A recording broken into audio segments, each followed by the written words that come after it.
I've been living here in Malaga, Spain for about 10 months, with some overlap in Seville.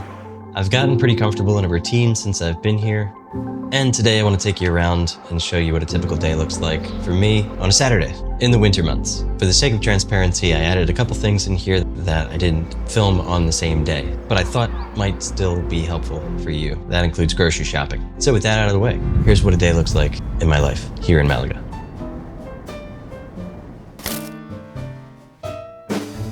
I start with making coffee for Agustina.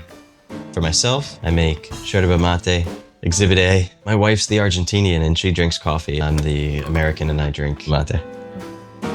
I gotta blame the Argentinians for that. She's still sleeping. Then I lace up the shoes and I get out for a run. That's something I've been loving about being here in southern Spain.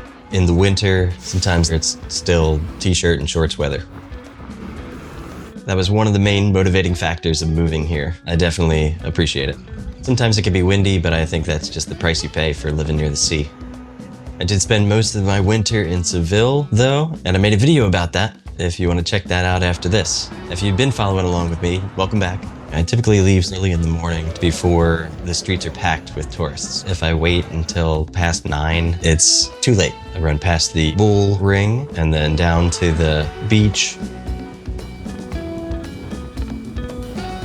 The promenade periodically has athletic areas. They're free to the public. There's one, it's right on a cliff and overlooks the sea. And that's one thing that is interesting, that even though there is a lot of vacation temptation in this city, a lot of people are coming and they're partying and eating out all the time. It also makes it easy to pursue and live a healthy lifestyle. There's a lot of outdoor activities that you can join. There's always people out exercising and taking advantage of the outdoors. Malaga has a lot of beautiful outdoor spaces. There's a lot of lush greenery here, even this time of year, palm trees. The public spaces are really well maintained. There are a lot of beautiful buildings and hotels. Chiringuitos, those little beachside restaurant bar things where they're grilling food right on the open fires right there. So I have this theory, and it's becoming less of a theory the longer I'm here and more of a reality.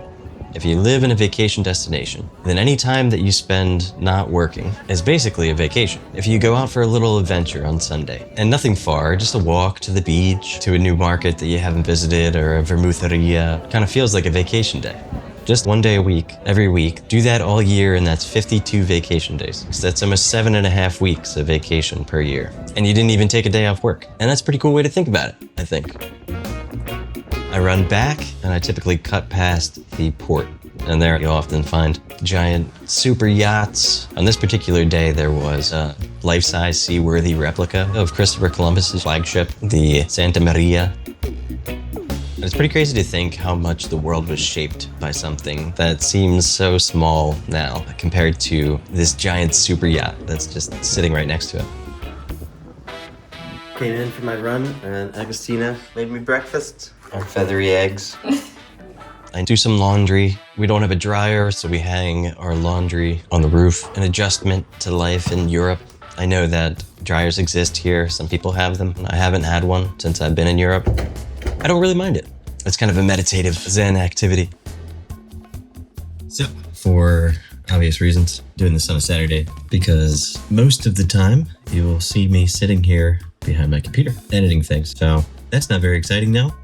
And then I always try to learn something. Currently, I'm working on Spanish fluency, which is why I'd like to say a quick thank you to the sponsor of this video, Lingopie. I've been using it lately and it's easy for me to recommend because it doesn't feel like a textbook. Being my third language, I've learned 2 things. Consistency matters, and you have to actually enjoy the process or you won't stick with it. This feels more like cultural immersion. You learn through watching real TV shows and movies with all these tools built in, so you're not just passively watching it.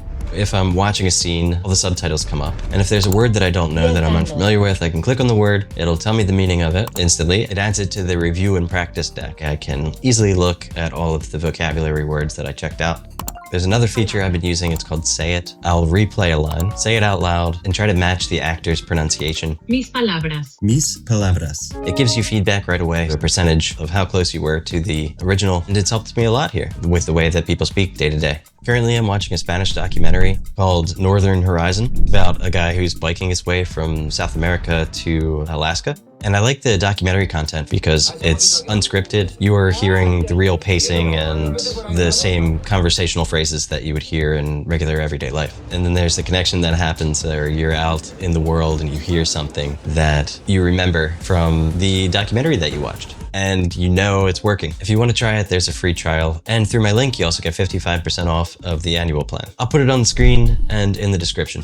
And if you do try it, tell me what you end up watching. I'm always looking for recommendations. All right, back to it. We are out in the wild. Going to the grocery store. Gotta get a couple things. Taking you along with me. I love grocery shopping. It's one of the joys of life. There's just so much to see, so many interesting things in a foreign supermarket. I'll often go grocery shopping on Saturdays because here in Spain, a lot of grocery stores are closed on Sundays, except for some stores like Carrefour Express. And in the center, things are open more often to cater to the tourism industry. Outside of the center, in more local areas, you'll find more traditional hours. I typically go to Aldi. There's also Lidl. These are kind of like discount grocery stores. And then there's Mercadona, which is a little bit more of like an Acme Food Lion if you're coming from the US, but it's not quite. There's a lot of premium things there. They also have some like pre-made foods and things like that, but it's not like a Whole Foods buffet area. They got the jamon being cut right there. They got the fishmonger selling the fish. It's tough to compare because in the US, the size of grocery stores and superstores are just like outrageous. Here, things are a little bit smaller and maybe not quite the biggest variety of everything. Like if you go to the pasta aisle, there might be 1 or 2 pastas that are from Italy. Only like 1 pasta sauce from Italy or something like that. Yes, Mercadona maybe has a little bit more variety than Aldi, but a little bit more premium prices. You could definitely go to the Central Market or one of the big fresh food markets. You definitely can go to a fruit store, get your fruit, go to the bakery, get your bread, do all these different stops, and that's great to do. Good for you if you have the time to do that. I don't consistently have the time to do all that running around, so I typically go for just the outside area of the grocery store, just trying to get in and get out. I like to do all my shopping for most of the week, all in one trip if I can. There's also a Mas in the center where I go often if I have to just pick up a couple things. They have a pretty good section of meat selections, cheeses and jamon, some good fresh breads and things like that. There's also a Carrefour Express and a Carrefour City right there in the center, but they're gonna be the most expensive places, for sure. They're convenience stores, really, and you pay the convenience price. Afterwards, if it's a nice day out, typically we'll go for a walk. This day we went to the beach, we sat for a little bit. Agustina made it out for a trip to the beach. My second trip to the beach today. It's not that windy. Not here. Your friends are leaving you behind, buddy. You're not paying attention. I looked the full moon. Oh my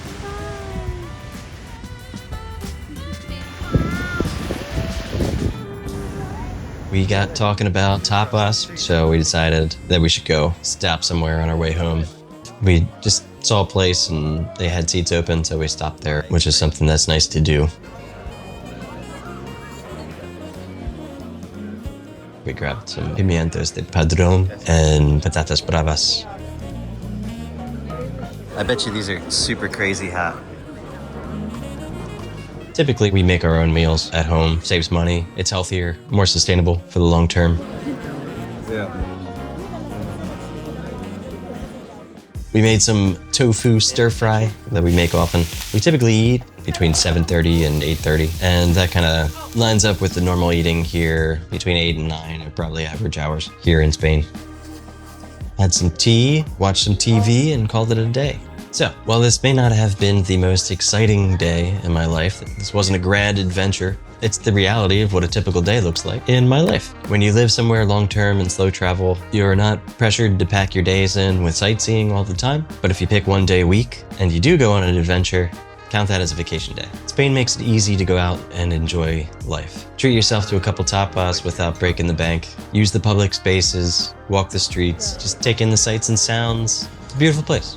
If you like this video, I think you'll like this one here. There's a growing library of things on my channel. Consider subscribing to follow along for more, and I will see you very soon. All right, peace.